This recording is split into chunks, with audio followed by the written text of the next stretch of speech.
In today's video tutorial, I'm going to share to you on how we can fix no internet secured on your Windows. So let's get started.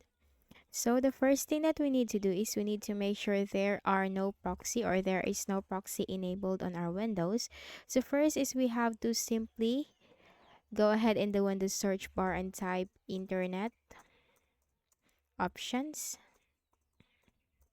Now, internet options will appear under the best match. Then just go ahead and click on that. And the internet properties window will be up. So here you just have to click on the connections tab. Then here you'll find the local area network LAN settings. Click on the LAN settings button. Now make sure that automatically detect settings. This button is checked. And for the proxy server, make sure this is disabled. So do not check this option. Use a proxy server for your LAN and then click on OK and then click on OK again. Then press the Windows key and letter R button together to open the Run window. Here you need to simply type ncpa.cpl. It's ncpa.cpl and click on OK. So once the network connections window will open, you need to locate your Wi-Fi or your Ethernet if you're having an issue with your Ethernet. Then what you can do is you need to make a right click and then select disable. Disable it for a while and wait for some time.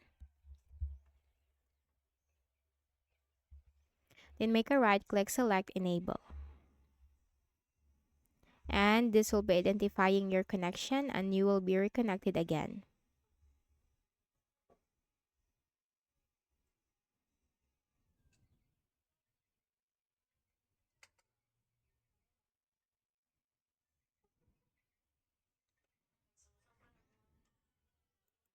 Okay, then after that, you need to make a right click on it and then select properties.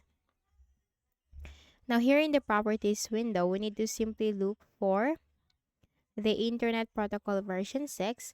So once you find the Internet Protocol version 6 TCP IPv6, make sure this is not checked or enabled. So to disable it, you have to uncheck this option.